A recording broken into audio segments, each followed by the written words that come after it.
Alec Murdaugh is on trial for the murder of his son Paul and his wife Maggie. But now the judge has allowed the prosecution can present evidence of his alleged financial misdeeds as well. Live 5's team coverage continues now outside of the courthouse with Raphael James and Michael Higdon. We start with Raphael. Raph, what does Judge Clifton Newman's decision mean for the trial moving forward? Well, and it means that he thinks that evidence could allow the jury to see that Murdaugh's money woes were motive for him to kill his wife Maggie and his youngest son Paul. The defense was very much against that information being introduced into testimony, but again, Judge Newman did today rule in favor of the prosecution, which means all of that, the outstanding debt, the alleged cover-ups, the possible insurance fraud, the jury will be able to hear that evidence from witnesses and make a determination from it about Murdaugh's guilt or innocence. Now, for the past few days, we've been hearing that testimony. Michael Higdon joins us more live on what was going on and what the jury's now going to be able to hear. Michael? Ralph, the day started out with another in-camera proceeding, which is where you have witness testimony just without the jury present. And we heard from Mark Tinsley. Tinsley is one of the attorneys who is representing the family of Mallory Beach. Now, Alec's youngest son, Paul, who was murdered, was charged with Beach's death after officials state that Paul was drunk and behind the wheel of the boat prior to the 2019 crash. Tinsley testified that some were surprised that he was personally seeking damages from Alec for Beach's death, but the Beach family wants accountability. Alec allegedly told Tinsley that he was broke, but Tinsley didn't believe him.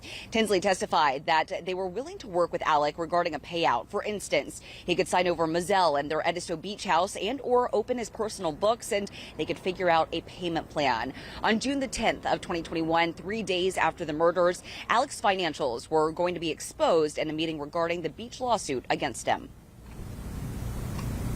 I think the fuse was lit when he started stealing money. Yeah. So it wasn't lit on, it wasn't going to be lit on June 10th. They're certainly getting a lot more oxygen. Right, but it was lit way before, and it was going to keep burning well after June 10th. I don't know about well after, but it wouldn't have been Judgment Day on June the 10th, but he would have known it was beginning to unravel. Now, the state believes that it was ultimately those financial woes that Alec was facing was the ultimate reason why he killed his wife and his son. The judge, like we said, is allowing those financial crimes to be admitted into court, and the jury now will hear from Tinsley for a first time, among others, regarding the financial woes. Reporting live in Colleton County, I'm Michael Higdon. Ralph, back to you.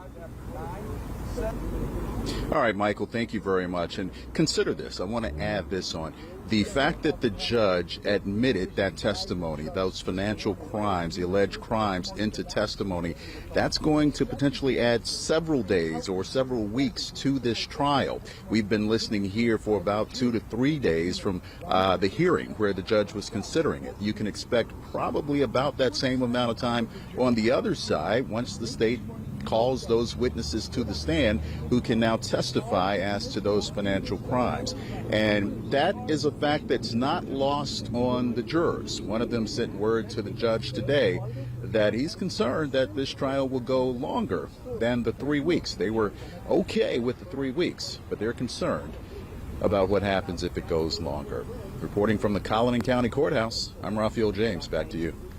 All right, Ralph, thank you. Now remember that you can stay up to date with everything happening inside of the courtroom with our live blog. Just head to live5news.com. Click that banner at the top of the page.